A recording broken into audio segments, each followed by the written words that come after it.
En el caluroso amanecer del 15 de marzo de 1999, los profundos cañones de la Sierra Gorda permanecían cubiertos por una bruma densa y espectral.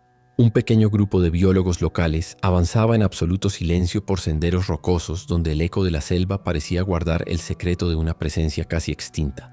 El viento del noroeste transportaba una humedad abrumadora mientras la incertidumbre colectiva pesaba sobre el destino de la especie más emblemática de los cañones mexicanos. Tan solo 6 parejas reproductoras habían sido avistadas en los cantiles de caliza, una cifra alarmantemente baja que presagiaba una inminente extinción en el territorio. Los expertos internacionales afirmaban con rotundidad que intentar salvar a la población residente en un hábitat tan fragmentado era un esfuerzo condenado al absoluto fracaso. A pesar del escepticismo dominante, una apuesta audaz comenzaba a gestarse en los abismos de Querétaro para desafiar las sombrías predicciones de la biología de la conservación. Si te gustan las historias reales que demuestran cómo la vida silvestre puede resurgir con fuerza en los rincones más difíciles del planeta, considera suscribirte al canal. La clave para transformar un colapso biológico en un milagro de restauración ecológica residía en comprender el origen profundo del daño provocado durante décadas de abusos. Esta es la odisea de cómo un puñado de aves supervivientes logró reescribir la historia natural de una montaña sagrada y alterar el equilibrio de toda una región continental. Para descifrar este milagro imprevisto, debemos viajar atrás en el tiempo hasta el momento exacto en que la sierra comenzó a perder para siempre sus colores ancestrales. La reserva de la biosfera Sierra Gorda abarca una topografía accidentada de abismos verticales, donde los vientos secos del desierto chocan contra la humedad de la selva. En este santuario kárstico de microclimas extremos, las comunidades nativas mantuvieron durante siglos una relación de profundo respeto y reverencia con la fauna silvestre. Sin embargo, la llegada vertiginosa de las carreteras modernas y la expansión de la frontera agropecuaria fracturaron trágicamente la continuidad de este ecosistema ancestral. Durante la segunda mitad del siglo XX, la tala inmoderada de selvas medianas redujo de forma drástica los sitios de nidificación de miles de especies autóctonas vulnerables. El tráfico ilegal de fauna silvestre arrasó con las poblaciones de citácidos, extrayendo miles de pichones de sus nidos en los acantilados para el mercado negro internacional. Los cazadores furtivos utilizaban técnicas destructivas como la tala completa de árboles de anidación ancestrales, liquidando hogares biológicos de forma totalmente irreversible. La ganadería extensiva erosionó los suelos fértiles, eliminando árboles clave para la alimentación como los encinos, palmas y abundantes frutos silvestres de la región. La burocracia estatal permaneció ciega durante décadas ante la devastación sistemática, considerando a los cañones remotos como zonas de sacrificio sin valor socioeconómico. Para la década de 1980, el estruendoso graznido que una vez pobló los cielos del centro de México se había reducido a un susurro trágico y casi imperceptible. El colapso demográfico de las aves provocó un efecto dominó devastador que paralizó de golpe la regeneración natural de los bosques de niebla y matorrales de la reserva. Sin la dispersión constante de semillas de gran tamaño que realizaban las guacamayas, la diversidad vegetal de la sierra comenzó a empobrecerse a un ritmo alarmante y continuo. Los árboles viejos morían sin dejar descendencia arbórea, acelerando la desertificación de las pendientes rocosas y alterando el ciclo hidrológico de la cuenca hidrográfica. Las especies secundarias de la cadena trófica sufrieron la alteración del paisaje, dejando al descubierto la fragilidad extrema de un ecosistema privado de sus arquitectos. Fue en ese punto crítico cuando un grupo local de ambientalistas propuso un experimento considerado por la comunidad científica tradicional como una completa y peligrosa locura. La estrategia consistía en intervenir directamente los nidales naturales de los cañones más inaccesibles, protegiéndolos con patrullajes comunitarios de tiempo completo. Los círculos académicos ridiculizaron el plan argumentando que la densidad poblacional era demasiado baja para permitir una recuperación genética sin endogamia trágica. Sin embargo, los promotores de la idea sabían que el aislamiento geográfico de los abismos del sótano de las golondrinas ofrecía un refugio inexpugnable para la especie. La barrera natural de los paredones kársticos de más de 300 metros de profundidad protegería el proyecto de la interferencia humana y la depredación terrestre. Con recursos financieros sumamente escasos, pero con una determinación inquebrantable, dio inicio una de las aventuras de conservación más arriesgadas de la historia moderna. ¿Cómo logró una especie tan especializada sobrevivir a la presión humana en un territorio devastado y transformar la ecología regional de manera absolutamente contraintuitiva? La guacamaya verde posee adaptaciones evolutivas deslumbrantes, con un pico capaz de ejercer presiones descomunales para romper las nueces más duras del bosque tropical caducifolio. Su plumaje de un verde esmeralda deslumbrante actúa como un camuflaje perfecto entre el follaje de los doseles mientras vuela a velocidades sorprendentes entre los valles. Sus complejas estructuras sociales y la monogamia de por vida les otorgan una inteligencia emocional que fortalece la cohesión del grupo frente a las condiciones adversas. Estas aves no solo habitaban el paisaje, sino que en la cosmovisión de los pueblos pames y chichimecas eran consideradas mensajeras sagradas de las lluvias y la fertilidad. La irrupción de las armas de fuego y las redes de captura masiva en el siglo pasado quebró este equilibrio milenario, llevando a la especie al borde del abismo definitivo. En los años más oscuros del declive, la emblemática figura del ambientalista Roberto Pedraza Ruiz emergió para liderar la cruzada de protección del territorio serrano. Pedraza Ruiz entendió que para salvar a las aves era indispensable convencer a los ejidatarios locales de convertirse en los guardianes remunerados de sus propios bosques. Los retos en el campo eran sobrehumanos, implicando largas caminatas bajo temperaturas abrasadoras para mapear los últimos nidos activos en las paredes de roca vertical. Los conservacionistas escalaban muros de caliza inestables mediante técnicas alpinas extremas para monitorear el estado de salud de cada uno de los polluelos nacidos. En paralelo se diseñó un protocolo de rescate para ejemplares decomisados del tráfico ilegal, preparando una meticulosa reintroducción bajo condiciones de semilibertad. La proporción del grupo fundador fue cuidadosamente seleccionada, asegurando una composición equilibrada de machos y hembras jóvenes con alta diversidad genética regional.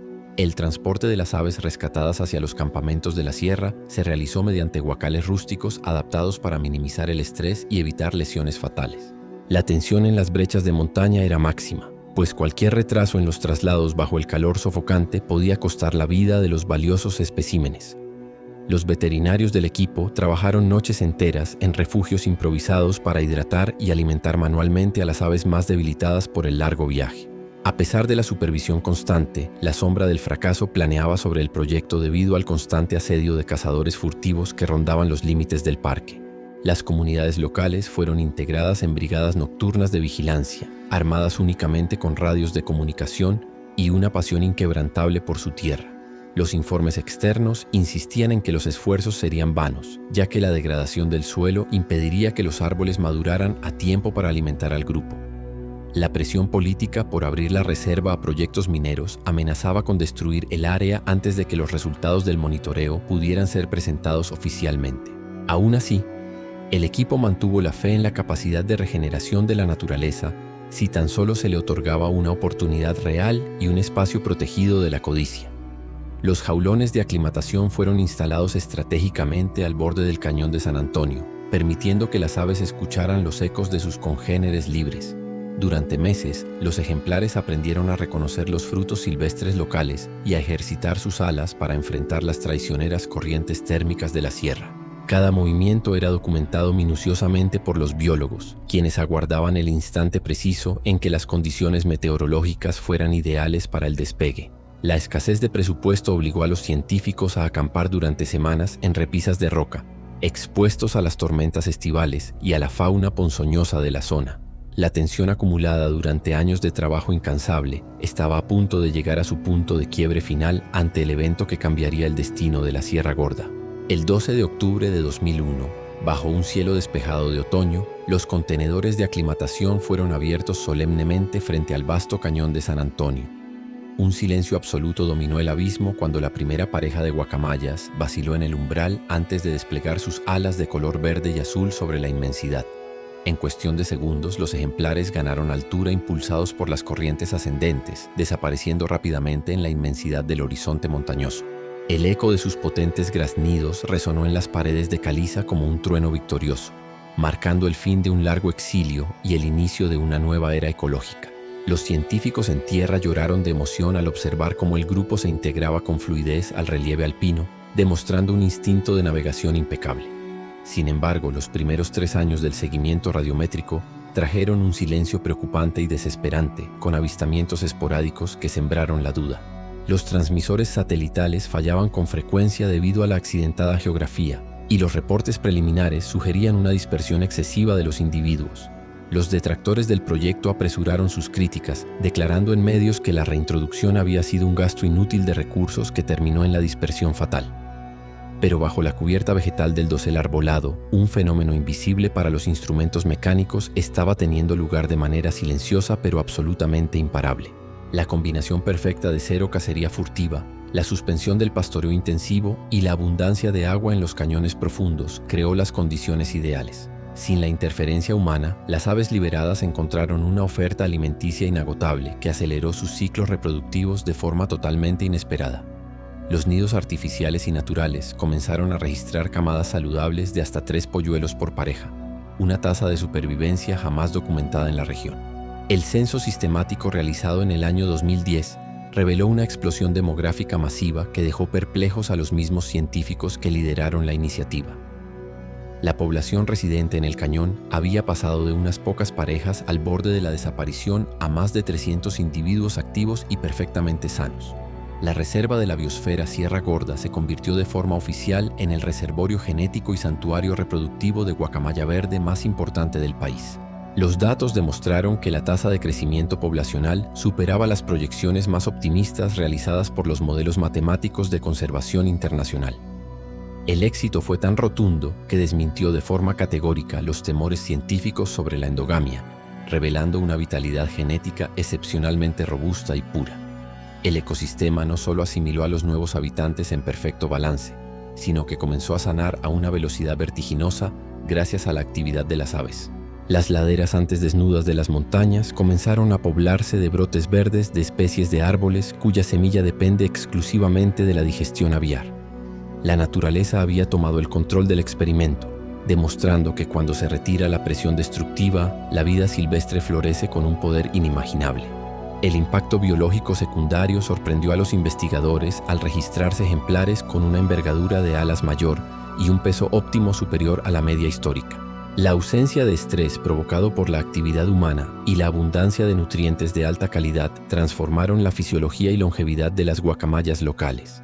La salud del plumaje y la resistencia a patógenos mejoraron drásticamente, convirtiendo a esta población en el estándar de oro para los estudios de la especie en América. El rol histórico del proyecto se invirtió por completo cuando la Sierra Gorda pasó de ser un refugio desesperado a convertirse en una fuente exportadora de vida silvestre. Equipos de biólogos comenzaron a realizar capturas científicas selectivas para reforestar y repoblar regiones de estados vecinos destruidas en el siglo pasado. Aves nacidas en las cumbres de Querétaro volaban ahora hacia las selvas de San Luis Potosí e Hidalgo, restaurando corredores biológicos extinguidos hacía generaciones. La conservación inversa demostró que un núcleo protegido con éxito puede actuar como el corazón pulsante de la biodiversidad a una escala verdaderamente continental. Paralelamente, la transformación económica de las comunidades nativas locales comenzó a redefinir el futuro de la región de manera autogestionada y profundamente justa. Los antiguos cazadores furtivos se convirtieron en guías certificados de turismo de naturaleza, ganando ingresos sustancialmente superiores a través del avistamiento ético. Las familias ejidales construyeron cabañas comunitarias y senderos interpretativos, gestionando directamente las ganancias sin intermediarios ni explotación externa. El empoderamiento indígena transformó la tala y la caza en delitos socialmente inaceptables dentro de las mismas comunidades que antes los practicaban por necesidad. Las escuelas locales incorporaron la educación ambiental en sus aulas, formando a una nueva generación de niños orgullosos del patrimonio natural de sus montañas.